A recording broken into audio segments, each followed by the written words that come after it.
Ya Allah, masih saja mau mendekatkan diri kepada Allah, sudah sedekat itu.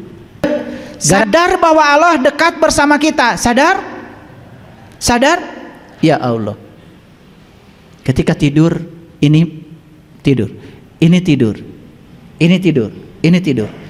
Satu-satu yang gak bisa tidur, yang tidak pernah tidur adalah nafas.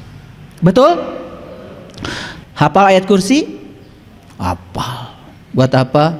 Buat nakut-nakutin hantu.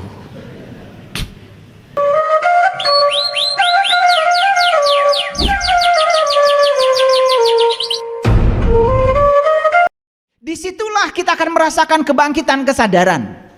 Di situ kita akan merasakan kebangkitan kesadaran.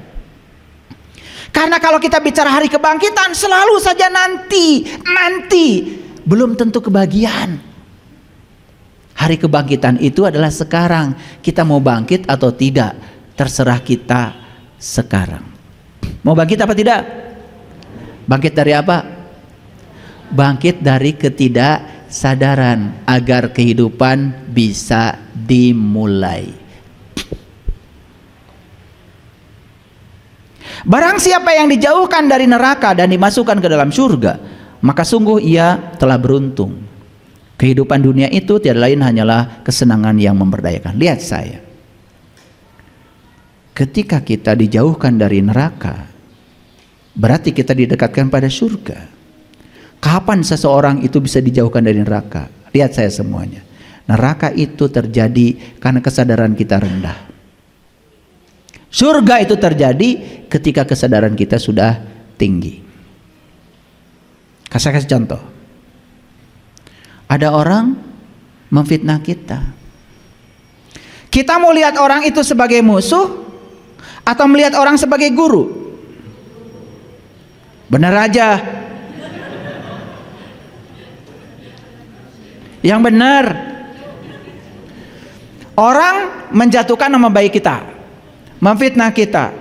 Orang ini mau dipandang oleh kita sebagai musuh atau sebagai guru, terserah kita memandangnya. Begitu dianggap musuh, berarti kita akan melawan dia sebagai musuh. Dan kita akan bertempur dengan dia habis-habisan. Apa yang terjadi? Kita bikin masalah baru. Makanya ada orang yang benci pada orang lain, kemudian dia menumpahkan kebenciannya, kemudian dia akibat menumpahkan kebenciannya, dia urusan hukum. Bikin masalah baru. Tapi kalau kita pandang dia sebagai guru, terserah kita. Oh, ini guru kesabaran saya. Dia diharikan semesta untuk membuat saya tambah bijaksana, tambah sabar. Saya maafkan.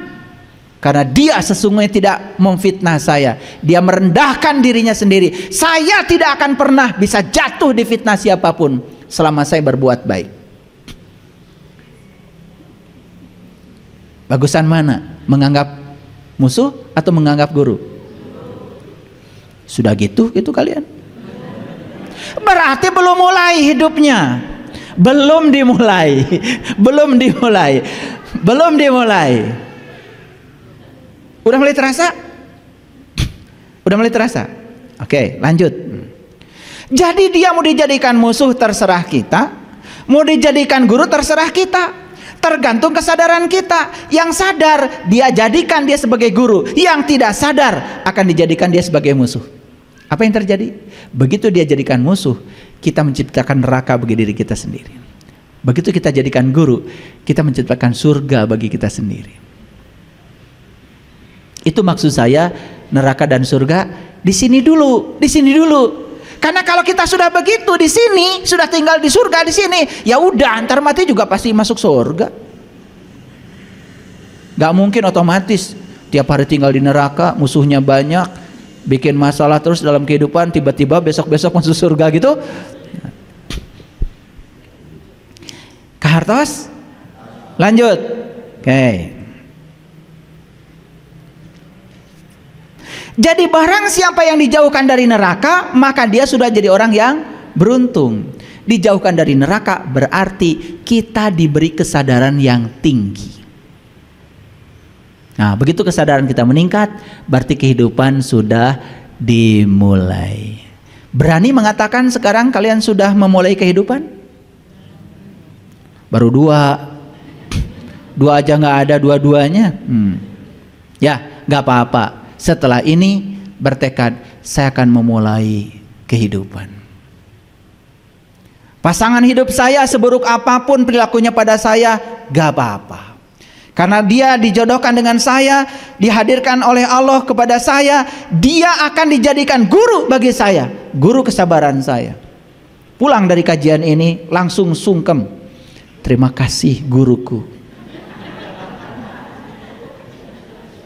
Atau langsung nyanyi, terima kasihku ku ucapkan pada guruku tersayang. Dipeluk. Saya baru sadar ternyata kamu itu makhluk yang paling luar biasa di semesta ini. Ternyata kamu ini makhluk yang tidak ada duanya, satu-satunya kamu. Ternyata kamu tuh makhluk yang paling unik, yang diutus ke semesta untuk meningkatkan kehebatan saya. Selesai kita dari urusan neraka, masuk ke dalam surga. Itulah selama ini kebodohan kita. Karena di sini ada baik, buruk. Lihat semuanya sebagai kebenaran. Selesaikan pikiran kita dari penilaian baik dan buruk. Semuanya baik-baik saja.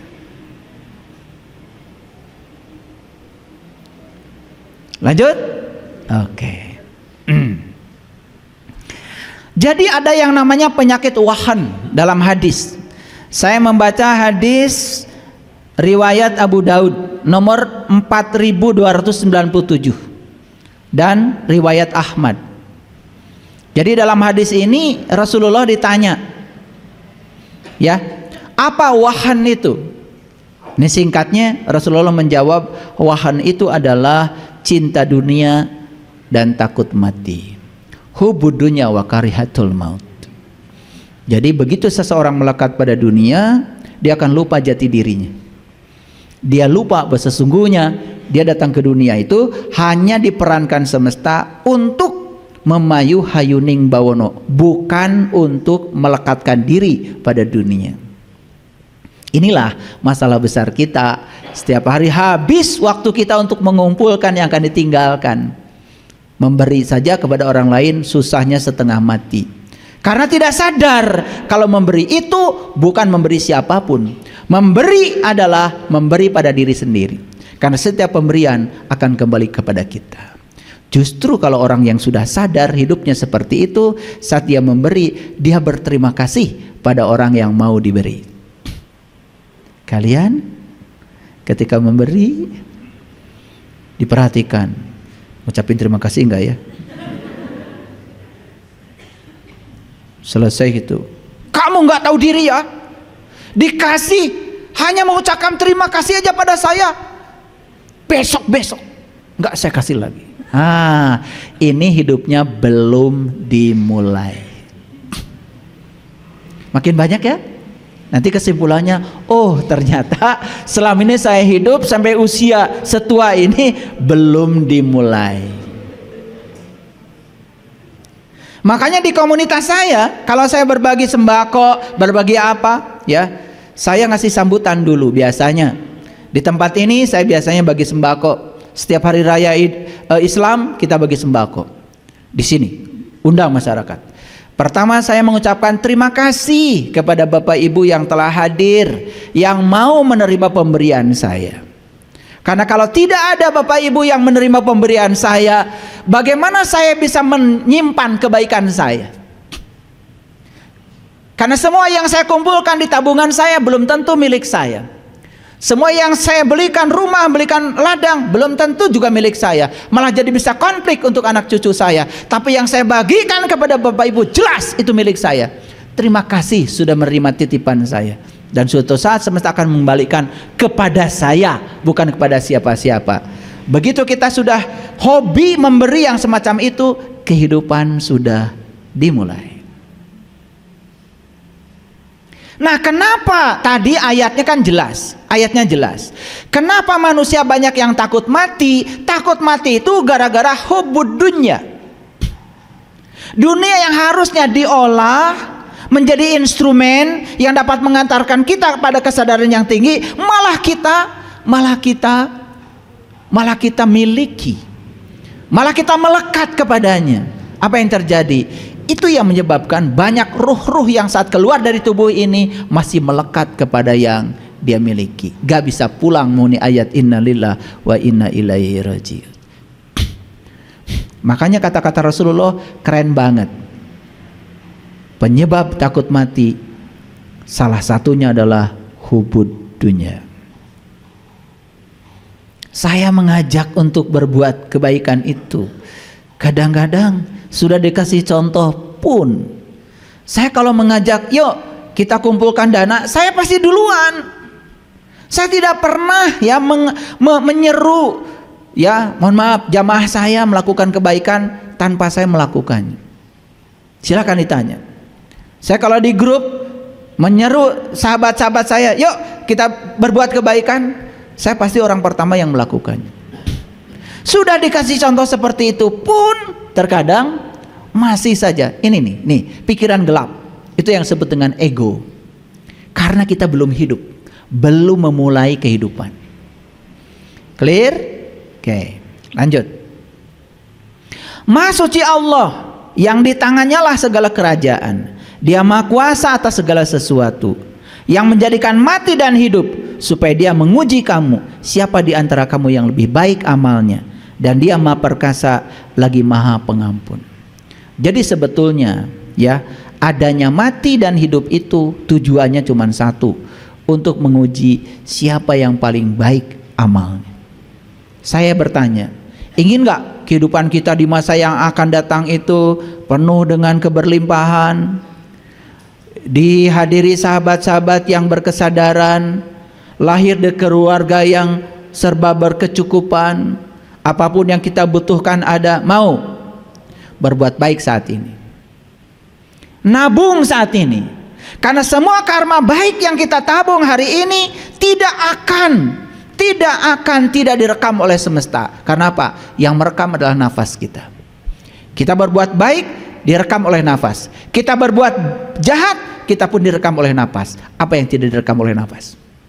Semua saat orang berbuat baik bernafas, bukan? Orang berbuat buruk juga bernafas. Hati-hati, nafas itu merekam. Masuk keluar, masuk keluar. Ketika keluar disimpan di sini. Di sini menjadi simpanan energi yang siap dikembalikan kepada pemiliknya.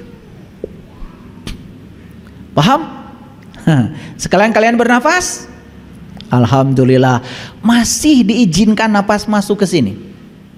Berarti kalau kita masih diizinkan bernafas hari ini, artinya semesta masih akan menggunakan kita untuk kepanjangan tangannya, menyampaikan cinta kasihnya. Clear? Oke, baik, lanjut. Sekarang kita mulai dengan indikator kapan kehidupan dimulai. Baik, kita mulai. Ciri hidup adalah eling. Ciri hidup adalah sadar. Jadi hidup baru dimulai kalau kita sudah sadar. Saya mau nanya, ketika sholat sadar nggak sedang sholat?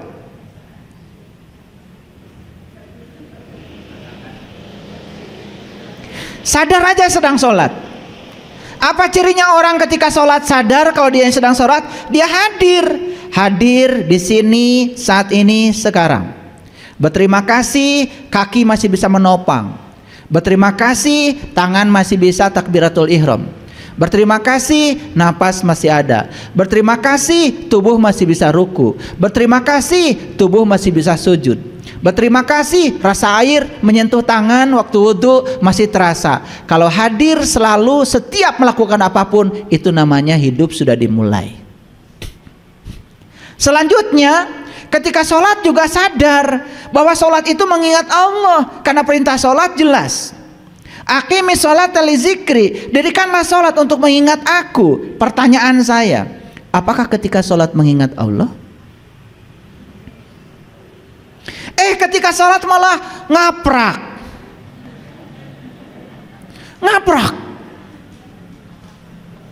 Cari gunting yang hilang ketika sholat gampang. Oh, tadi tuh sebetulnya dipinjam tetangga. Oh, sudah dikembalikan. Kelihatan itu dikembalikan, diterima sama suami. Oh, sama suami dipakai motong-motong celana kolor. Oh, sama suami sudah dikasih saya, taruh di laci. Assalamualaikum, assalamualaikum, ketemu. Nah, orang yang kayak gini, ini namanya belum mulai kehidupannya. Boro-boro tidak sholat, sholat saja tidak bisa mengingat Allah, apalagi ketika tidak sedang sholat. Makanya di Quran ada kata-kata Allah, sesungguhnya orang munafik itu orang yang sholat, yaitu orang yang sholat ingat Allahnya tuh sedikit.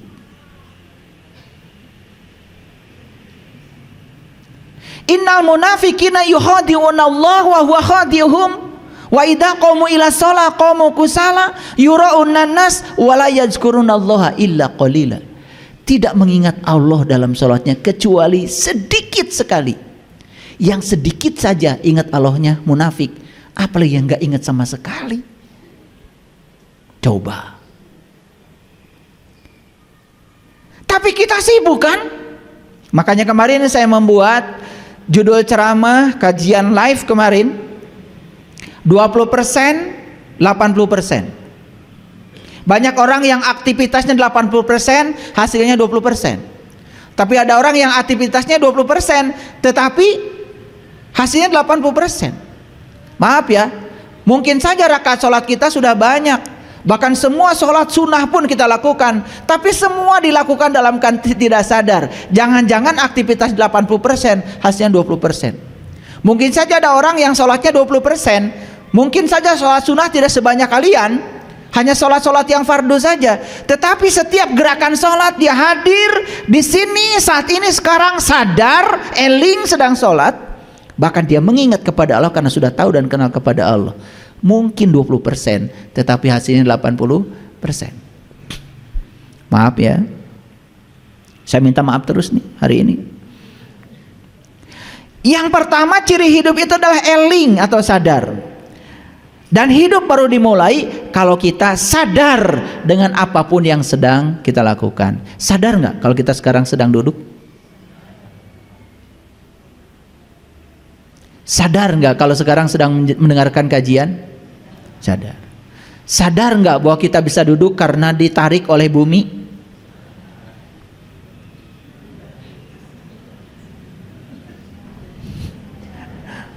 Bisa duduk kayak gini tuh mewah. Gara-gara ada medan gravitasi bumi, saya bisa duduk di sini. Karena saya dengan bumi tarik menarik. Betapa repotnya orang-orang ketika keluar angkasa, mau minum kopi aja kopinya lari-lari. Sadar itu ternyata perlu knowledge. Sadar itu perlu pengetahuan yang luas. Kenapa saya bisa diam di sini? Ini pengetahuan. Karena resultan gaya yang bekerja pada saya dijumlahkan sama dengan 0. Apakah pada saya ada gaya? Ada. Satu gaya dari gravitasi bumi, karena saya ditarik oleh bumi sesuai dengan hukum Newton. F sama dengan G konstanta gravitasi kali M1 massa bumi, M2 massa saya dibandingkan R kuadrat, jarak bumi dengan saya. Itu besarnya gaya. Gaya yang bekerja pada saya sama dengan gaya yang bekerja pada bumi. Sepertinya bumi ditarik oleh saya ditarik oleh bumi. Cuman karena massa saya lebih kecil daripada massa bumi, maka saya jatuh ke bumi, bukan bumi jatuh ke saya. Ini knowledge. Ini knowledge. Karena knowledge kita luas, kita juga sadar. Kesadaran dibangun oleh knowledge. Lebih dalam lagi sadarnya. Pernah nggak berterima kasih pada bumi? Terima kasih bumi, gara-gara ada gravitasi saya bisa berjalan di bumi. Kalau tidak ada gravitasi bumi, betapa sulitnya kita mau jalan di bumi. Mau meluk istri kita aja susah kalau nggak ada gravitasi. Betul Pak tidak? Lari-lari. Makanya astronot itu sampai menciptakan gelas anti gravitasi, saking ingin minum kopi di luar angkasa. Coba betapa Allah itu menyediakan bumi ini luar biasa dengan hukum gravitasinya. Keren apa tidak? Sadar nggak kalau sekarang ditarik oleh bumi? Gara-gara ditarik oleh bumi, maka saya nempel pantat saya di kursi. Ternyata berlaku hukum aksi reaksi. Sebetulnya kursi pun menimbulkan gaya pada saya yang besarnya sama gaya yang ditarik oleh bumi. Maka resultan gaya pada saya jadi 0, maka saya jadi diam. Knowledge. Ngerti ini tuh enggak? Ya, ini kebanyakan ngaji kalian tuh. Mikirnya jarang. Ngajinya ngaos. Maca dulu, maca terus. Mikirnya enggak. Oke, lihat saya lagi. Jadi kesadaran itu perlu knowledge. Perlu knowledge. Apapun kesadaran perlu knowledge. Sederhana saja begini. Dengar nggak suara saya sekarang? Coba, kalau diurai ini secara saintifik, coba. Pikiran saya ingin mengatakan X. Hebat ya. Ketika pikiran ingin mengatakan X, mulut saya pun mengatakan X. Dan ternyata pita suara saya menggetarkan udara di sini, huruf yang keluar X. Mekanisme terkatakannya huruf X itu sangat ruwet, tidak bisa dijelaskan. Lalu gelombang mekanik ini merambat lewat udara, rapatan renggangan yang disebut dengan gelombang longitudinal sudah disediakan oleh Allah gendang telinga dengan frekuensi alami yang sama dengan frekuensinya getaran pita suara saya, sehingga X yang saya ucapkan masuk tuh menggetarkan gendang telinga. Gendang telinga yang bergetar kemudian mengubah gelombang mekanik menjadi gelombang listrik, disalurkan lagi ke otak sehingga kalian bisa menangkap, oh saya mengatakan X. Tidak sederhana secara saintifik, tapi karena kita sudah biasa, apalagi biasa ngomongin orang, seakan-akan ini kata-kata ini biasa saja, padahal mekanismenya sedemikian ruwet. Makanya banyak orang-orang fisika yang ketika belajar fisika mendalam mengatakan, aku bisa mengenal Allah lewat fisika. Bahkan Profesor Masaru Emoto dalam buku The True Power of Water mengatakan di akhir buku itu, aku bertemu Tuhan lewat air. Dia mengatakan dia bertemu Tuhan lewat air. Kalian bertemu Tuhannya lewat apa? Sholat gak bertemu, baca Quran gak bertemu, kapan mau bertemunya? Mendalami pengetahuan tidak, jadi ahli riset juga tidak, hidup hanya mengikuti kepajakan orang, jadi domba, tidak pernah jadi singa, beringkat itu, beringkat dia, betul? Ya. Orang ngomongkan kita sedikit saja langsung tersinggung, langsung pencemaran nama baik, lapor polisi, sewa pengacara, sidang bertahun-tahun hanya untuk menjerumuskan orang supaya dipenjara. Manusia macam apa dendaman kayak gitu? Memaafkan saya tidak mudah, betul nggak? Coba, memaafkan itu kan membuat urusan jadi singkat, betul nggak? Sudahlah, apapun yang kau katakan, saya sudah maafkan. Allah aja maaf kok, kan lumayan kan menghemat duit miliaran. Duitnya kasih saya, iya, buat membangun peradaban.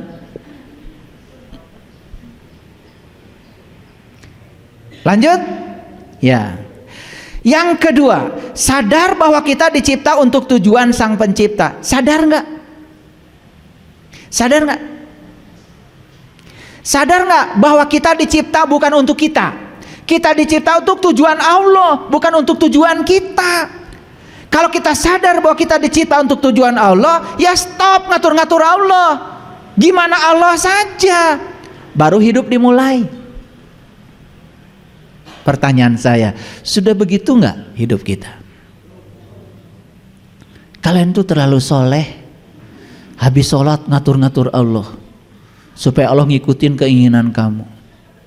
Kalau Allah ngikutin keinginan kamu, bangga diceritakan sama tetangga, Allah mah baik banget sama saya, apapun permintaan saya dikabulkan. Itu bukan soleh, sebenarnya itu sombong karena kamu merasa kamu sudah sukses mengatur Tuhan supaya Tuhan ngikutin keinginan kamu, begitu bukan? Lus, kapan mau jadi muslimnya? Kapan mau mencontoh Nabi Ibrahim? Ibrahim kan mengatakan inna sholati wa nusuki wa mahyaya wa mamati lillahi rabbil alamin la syarikalah wa bizalika umirtu wa ana awalul muslimin. Apapun perintahmu ya Allah, aku ikut perintahmu. Wa bizalika umirtu wa ana awalul muslimin. Karena hari ini aku mengawali diri sebagai seorang yang berserah diri. Itu yang diajarkan Ibrahim begitu. Kalian kalau sholat doanya gimana? Inna sholati wa nusuki wa mahyaya wa mamati lillahi rabbil alamin la syarikalah wa bizalika umirtu wa anna minal muslimin. Gitu kan doanya. Nabi Ibrahim aja yang sudah hidupnya, matinya, sholatnya, ibadahnya untuk Allah tidak mengatakan saya muslim, tapi mengatakan ini awal saya muslim. Keren banget. Keren. Itu pelajaran di Quran. Makanya saya juga ngikutin Nabi Ibrahim aja. Saya kalau sholat inna sholati wa nusuki wa mahyaya wa mamati lillahi rabbil alamin la syarikalah wa bizalika umirtu wa ana awalul muslimin. Semoga ini awal aku jadi seorang yang berserah diri ya Allah. Saya tidak berani mengatakan wa ana minal. Gak berani saya. Dan semua kata-kata yang saya ucapkan betul-betul terkondisi oleh pikiran saya, sadar sesadar-sadarnya sepenuhnya. Lanjut. Nah, sadar bahwa kita adalah makhluk cahaya untuk mencahayakan semesta. Yuk, sadar nggak kalau kita ini makhluk cahaya? Sadar nggak? Kalau makhluk cahaya harusnya bercahaya. Harusnya kalian datang ke semesta ini mencahayakan semesta. Apa yang terjadi? Datang ke sini malah membuat kegelapan semesta. Sudah dimulai belum hidupnya? Inilah masalah besar kita. Kita takut kehidupan berakhir, padahal kehidupan kita belum pernah dimulai. Sadar nggak bahwa kita adalah hasil buah cinta, sehingga harus menjadi sumber cinta? Sadar? Yuk, selesai kajian ini. Oh, saya ini hasil buah cinta. Gara-gara ayah ibu saya berpelukan, saya ada. Maka saya ingin memeluk, saya ingin menumpahkan cinta kasih saya kepada siapapun, pada semua makhluk di semesta ini. Mereka yang membenci saya, mereka yang baik kepada saya akan tumpahkan cinta kasih saya kepada mereka. Baru kehidupan dimulai. Saya punya cerita. Jadi ada seseorang menitipkan uang 100 juta sama istri saya untuk berbisnis. Setiap bulan dia sudah dapat hasil 10 juta. Jadi sebetulnya dalam waktu sekian lama itu uang 100 juta itu sudah balik. Bahkan lebih dari itu karena sebulan 10 juta. Suatu saat bisnis, namanya bisnis tidak selalu jalan, kolab bisnisnya. Saya tidak tahu dulu. Tahu-taunya dia datang ke rumah saya, marah-marah sama istri saya, sampai diinjek-injek istri saya pakai sepatu tentaranya di depan saya. Dan dia minta agar selama sekian bulan yang tidak dibayar dikalikan 10 juta dan modalnya harus kembali. Dia seorang perwira. Arogansinya ditunjukkan di depan saya. Bahkan saya juga ditodong pistol begitu.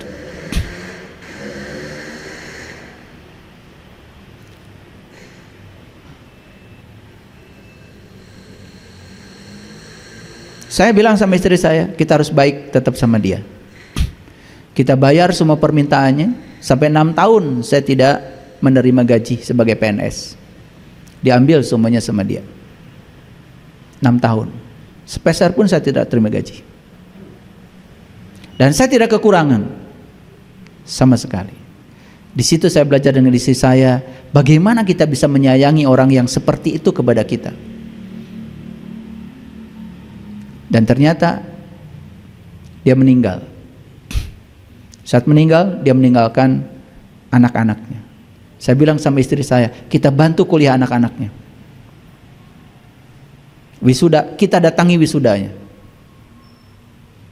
Di situ kita belajar. Agama itu praktek. Tidak cukup dengan kata-kata.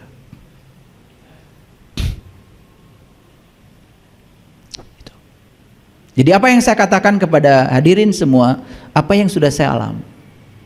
Berbuat baik kepada orang yang baik kepada kita tidak usah dibahas. Tapi berbuat baik kepada orang yang tidak baik kepada kita perlu upaya yang luar biasa. Saya tidak berani mengatakan sesuatu yang saya tidak mengalaminya, yang saya tidak merasakannya. Haram hukumnya bagi saya menceritakan sesuatu pada orang lain yang saya tidak mengalami, dan saya tidak bisa membuktikannya. Semua yang saya omongkan, saya ajarkan kepada murid-murid saya, seperti itu saya. Maka saya selalu mengajarkan maafkan, maafkan, maafkan. Ketika kamu tidak suka pada orang, jangan ekspresif. Ketika dikeluarkan, tidak enak yang dengar. Jangan impresif, jangan ditahan di dalam, kamu akan sakit. Tetapi maafkan, maafkan. Memaafkan itu lebih keren daripada mengekspresikan atau impresif. Apakah ketika dia meninggal saya puas? Tidak, saya doakan. Saya ngurus mayatnya ketika dia meninggal. Padahal dia pernah nginjak istri saya. Bahkan dia pernah menodongkan pistol kepada saya. Dan banyak peristiwa yang seperti itu dalam kehidupan saya. Dan saya tetap memaafkan. Saya tidak mau berurusan terlalu panjang. Karena saya ngambil jalan pintas. Memaafkan itu ternyata lebih keren. Membuka ruang bagi diri kita sendiri. Kalau kita sudah begitu, hidup baru dimulai.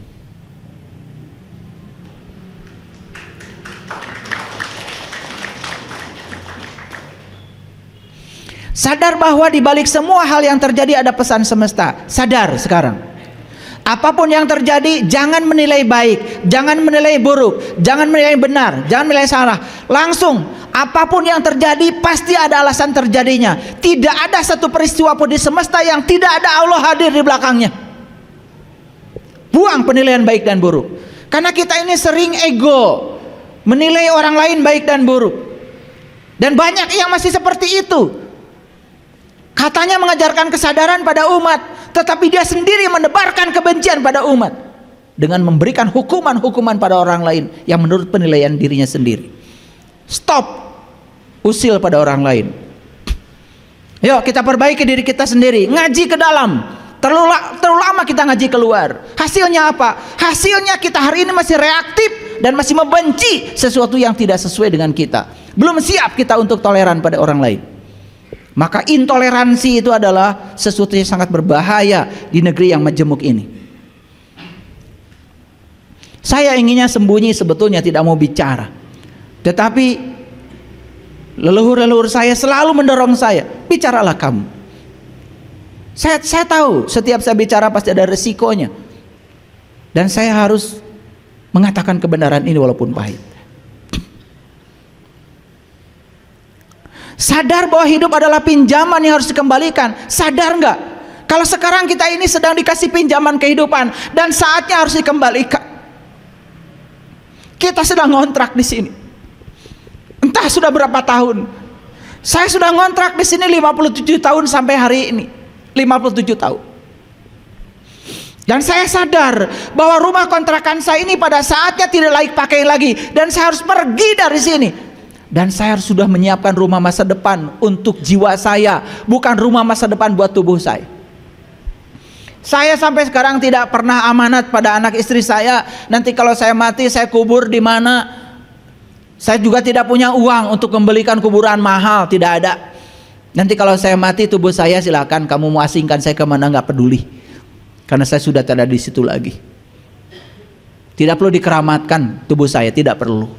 Saya bukan siapa-siapa, saya tidak punya apa-apa, saya juga tidak tahu apa-apa, saya bukan siapa-siapa. Saya hanya menjalankan tugas semesta. Saya malu sama pohon pisang yang setiap hari dia menghasilkan pisang, disumbangkan kepada semesta. Dan mereka tidak pernah memakan buah pisang satupun. Dan mereka tidak pernah membicarakan tempat istimewa setelah mereka menyumbangkan sebuah. Hanya manusia yang terus berhalusinasi tempat istimewa setelah kematian. Lihat semua, lihat semua. Lihat pohon kangkung, lihat pohon singkong. Mereka bertasbih setiap saat kepada Allah, menghasilkan sesuatu yang berguna bagi kehidupan. Apa kabar manusia? Mereka tidak bersaing.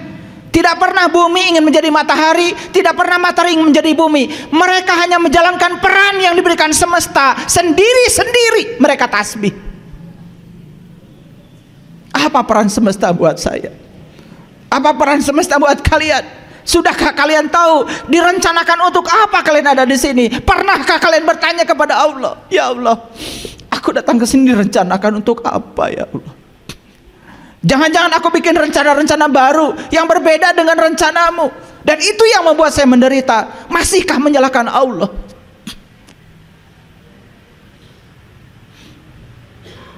Sadar bahwa hidup ini adalah pinjaman, dan pinjaman harus dikembalikan pada saatnya. Pertanyaan saya satu, pertanyaan pada diri saya, ketika nanti rumah saya ini tidak layak pakai lagi, saya keluar dari sini, di mana saya mau tinggal? Dan saya harus pasti punya tempat saya yang lebih baik dari yang sekarang.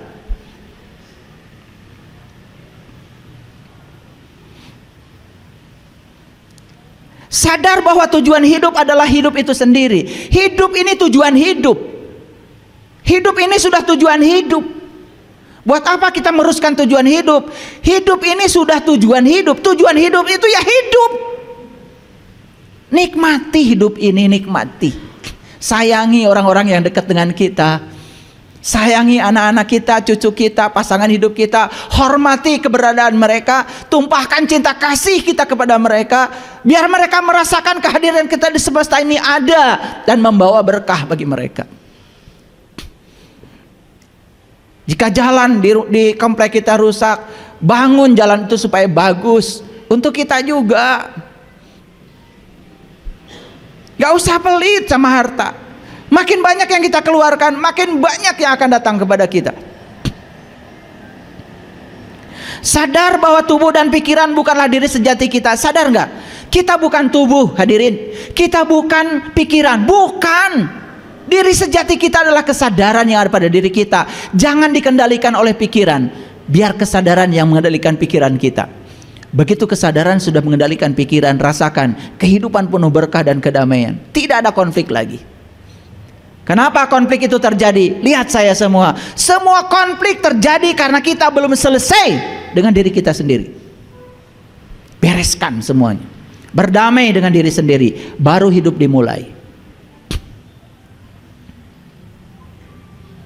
Sadar bahwa manusia adalah utusan Allah untuk menjadi kepanjangan tangan Allah, menyampaikan cinta kasih Allah. Sadar, ya Allah, aku datang di sini untuk menjadi kepanjangan tangan-Mu, menyampaikan cinta kasih-Mu pada orang-orang yang butuh pertolongan. Allah sudah bilang di Quran, yadullah fauqa aidihim, yadullah fauqa. Tangan Allah sudah dititipkan kepadamu. Tangan siapa ini? Tangan Allah. Tangan siapa ini? Tangan Allah. Sadar kalau ini tangan Allah. Dan tangan ini bukan untuk menyenangkan kamu, untuk menyenangkan Allah. Bagaimana cara menyenangkan Allah? Tolong orang-orang yang butuh pertolongan. Tolong itu. Allah tidak perlu ditolong oleh kita. Tolong tetangga kita. Tolong mereka yang tidak makan. Tolong mereka yang tidak bisa sekolah. Tolong mereka. Ketika kita menolong mereka, itulah menolong Allah yang sebenarnya. Lucu ya, banyak orang yang rajin ke tempat ibadah setiap hari, dengan tetangga tidak akur. Saya tidak ngerti, Tuhan mana yang kamu sembah? Tuhan yang gaib kamu sembah-sembah, Tuhan yang nyata kamu abaikan. Kamu rajin ke tempat ibadah, tetapi di rumah konflik terus. Dengan anak konflik, dengan istri konflik, dengan suami konflik. Tuhan mana yang kau sembah? Yang gaib kamu sembah-sembah, yang nyata ada di rumah kita, tidak pernah kita hargai keberadaannya. Yuk kita mulai menyadari bahwa menolong Allah adalah menolong orang-orang yang nyata di hadapan kita. Buka mata kita, lihat rekening kita, lihat berapa banyak titipan Allah kepada kita. Semua pemberian Allah, tidak ada milikmu. Semua pemberian. Orang-orang yang sadar kalau semua pemberian pasti tidak mudah untuk memberi, tidak sulit untuk memberi. Baru hidup dimulai. Sadar bahwa manusia ada di dunia untuk berkontribusi mempercantik dunia. Yuk, saya menyadarkan, kalian sekarang tidak tinggal di akhirat, kalian tinggal di dunia. Kita tinggal di dunia, tujuan Allah untuk berkontribusi mempercantik dunia ini. Dan siapa yang berkontribusi mempercantik dunia ini, insya Allah tempatnya di akhirat akan bagus. Jangan mimpi tempat di akhirat bagus kalau Anda di sini menebarkan kebencian, menghina orang.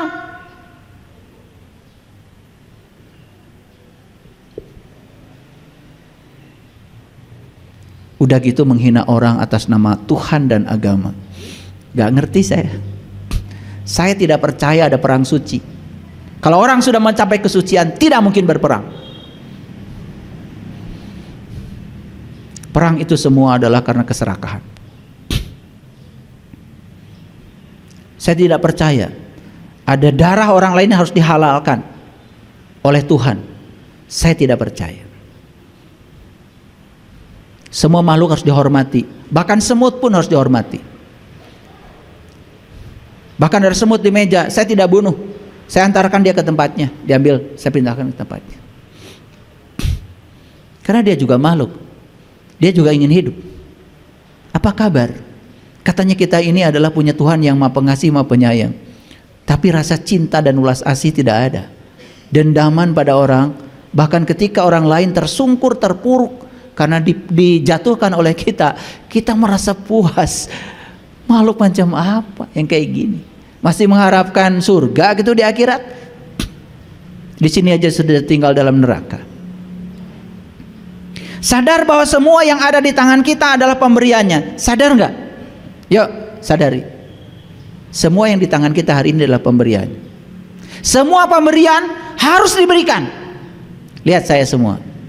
Menerima sesuatu adalah hak, tetapi membagikan sesuatu adalah kewajiban. Dan hak itu baru beres kalau disertai kewajiban. Menerima hidup itu hak, tetapi membaktikan hidup kewajiban. Makanya orang-orang yang belum memiliki makna dalam hidup tidak berarti bagi orang lain hidupnya belum dimulai. Orang yang hari ini masih sibuk ngurusi hartanya sendiri, keserakahannya sendiri, bahkan punya orang lain pun dicuri, dikorupsi, dia belum memulai hidup.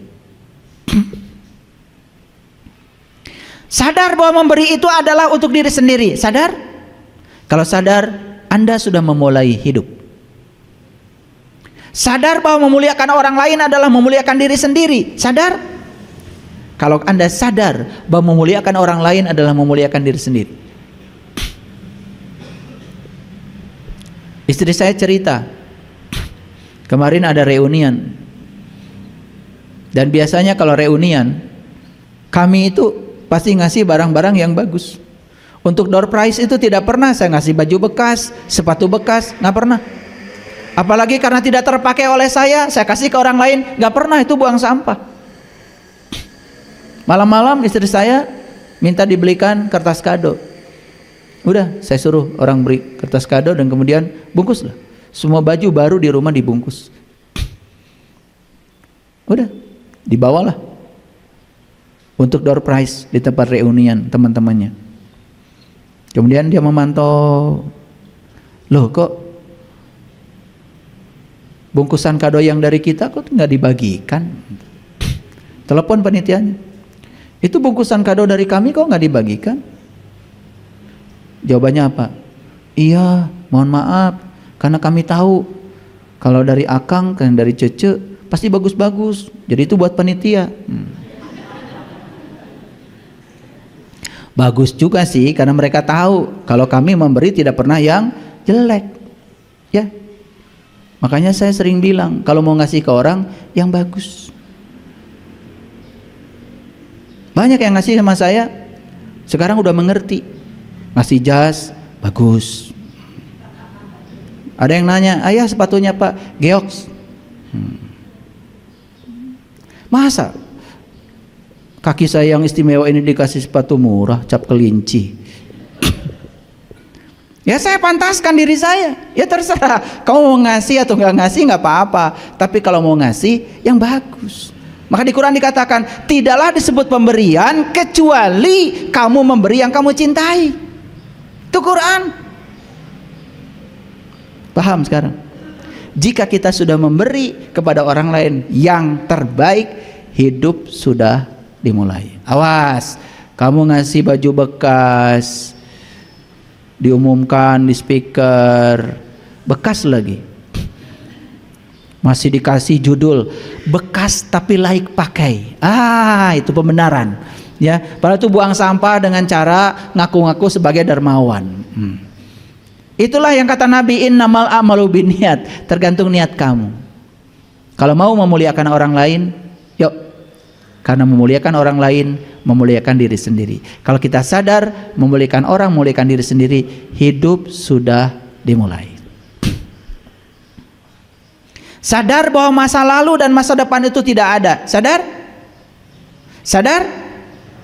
Kalau sadar masa lalu dan masa depan itu tidak ada, kata Einstein, itu adalah waktu psikologis. Makanya kita harus bisa menyetop waktu. Wah, ini keren. Menyetop waktu artinya apa? Hadir di sini, saat ini, sekarang, setiap saat. Masa lalu tinggal sejarah, masa depan juga belum tentu ada. Sudah, hidup itu yang menentukan adalah apa yang kita lakukan hari ini. Fokus hari ini. Kalau kita sudah hidup, fokus pada saat ini, hidup sudah dimulai. Ada yang sedih sekarang? Ada yang sedih? Alhamdulillah. Kalau ada yang sedih, berarti kita sedang mengizinkan diri kita dibawa oleh pikiran ke masa lalu. Ada yang takut dan cemas sekarang? Alhamdulillah. Kalau takut dan cemas, berarti kita mengizinkan diri kita dibawa oleh pikiran ke masa depan. Kalau kita hadir di sini saat ini sekarang, tidak ada rasa takut, tidak ada rasa sedih. Makanya kata Allah, la tahab wa la tahzan. Jangan takut, jangan sedih. Itu perintah supaya kamu jangan membawa dirimu ke masa lalu, jangan membawa dirimu ke masa depan. Hadir setiap saat di sini, saat ini, sekarang. Ini memang tidak gampang. Mempraktekkan ini tidak gampang. Karena kita hidup sudah tidak seperti itu terlalu lama. Ya? Oke. Sadar bahwa saat ini adalah penting. Sadar? Sadar saat ini penting? Kalau sadar saat ini penting, maka kalian pasti akan melakukan tindakan penting. Pasti akan melakukan tindakan penting pada orang-orang yang penting. Bagi saya, kalian semua adalah orang penting. Kenapa? Karena saya sedang menghidupi hidup saat ini bersama kalian. Karena saat ini saat yang paling penting, maka saya berbicara yang penting. Makanya saya tidak mau bicara yang sia-sia, yang penting-penting saja, yang bisa mengubah kesadaran kita. Maaf kalau dari tadi kok ceramah nggak ada bodorannya. Kalau mau bodoran, nonton stand up comedy, jangan lihat saya. Kalau saya stand up comedy, saya ahlinya. Cuman habis 2 jam stand up comedy, kalian ketawa-ketawa, dan setelah itu kalian tidak dapat apa-apa dari sini. Saya sedang mengubah kesadaran. Ceramah saya hipnoterapi. Makanya kalau dengar ceramah saya mungkin ada nyentuk-nyentuk, ikuti aja. Karena hipnoterapi, saya sedang menyebarkan energi, bukan kata-kata. Saya ahlinya dalam bidang itu. Jadi kalau saya bicara hipnoterapi, masuk di subconscious mind, masuk digedor-gedor tuh. Kalau dengar ceramah saya terasa digedor-gedor, nangis, bagus, itu masih ada tanda kehidupan tuh. Ya, kalau udah digedor-gedor gini, malah tidur nyenyak, itu. Kalau habis dengar ceramah saya nggak bisa tidur, bagus itu. Berarti masih ada bakat untuk bisa memulai kehidupan. Lanjut, sadar bahwa Allah dekat bersama kita. Sadar? Sadar? Ya Allah.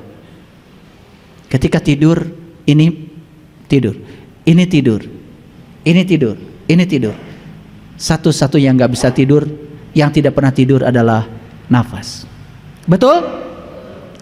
Hafal ayat kursi? Hafal. Buat apa? Buat nakut-nakutin hantu. Karena begitu pengetahuan kita, ya sudah. Akibatnya dapatnya cuma itu aja. Allahu la ilaha illa huwal hayyul qayyum. Allah, tidak ada Tuhan selain Dia, senantiasa mengurus, mengatur, tegak berdiri bersama yang diurusnya. La ta'khudhuhu sinnatu wala naum. Dia tidak pernah tidur, Dia tidak pernah ngantuk. Pertanyaan saya, siapa yang pernah tidur, nggak pernah ngantuk dalam diri kita? Siapa? Siapa? Berarti siapa nafas itu? Ya Allah, masih saja mau mendekatkan diri kepada Allah, sudah sedekat itu. Gara-gara bernapas, kamu bisa melihat saya. Gara-gara bisa bernafas, kamu bisa mendengar saya. Bukankah itu? Sedekat itu. Bahkan napas itu mengalir di setiap sel dalam tubuh kita. 100 triliun sel dalam tubuh kita, semuanya dialiri nafas. Masih mencari keluar? Kalau sadar bahwa Allah bersama kita, hidup sudah dimulai. Dan tidak mungkin menyakiti lagi orang lain. Karena Allah bersama saya, bersama dia, bersama dia, bersama dia, bersama dia. Oh, ternyata Allah yang sama yang berada di tubuh-tubuh yang berbeda. Bagaimana saya bisa merendahkan orang lain?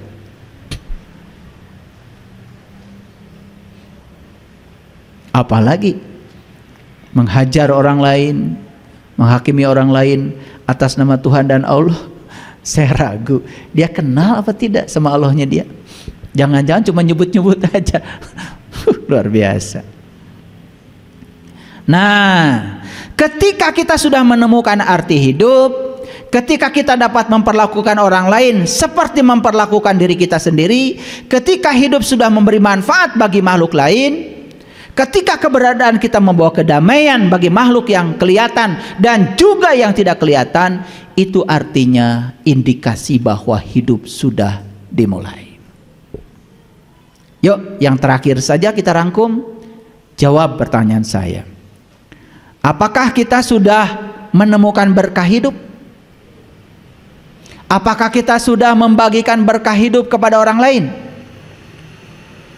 Kalau sudah, berarti arti hidup kita sudah jelas ada. Apakah kita sudah bisa memperlakukan orang lain seperti memperlakukan diri sendiri? Jawab. Apakah kehidupan kita sudah memberi manfaat bagi makhluk lain? Apakah keberadaan kita di semesta ini sudah menjadi sumber kedamaian bagi makhluk yang kelihatan maupun yang tidak kelihatan? Kalau itu sudah, berarti hidup kita sudah dimulai. Jadi lucu saja, banyak orang yang takut kehidupannya berakhir, padahal kehidupan dia belum pernah dimulai. Jadi kesimpulannya, kenapa kita takut kehidupan berakhir? Karena kita belum pernah memulai kehidupan. Terima kasih. Assalamualaikum warahmatullahi wabarakatuh.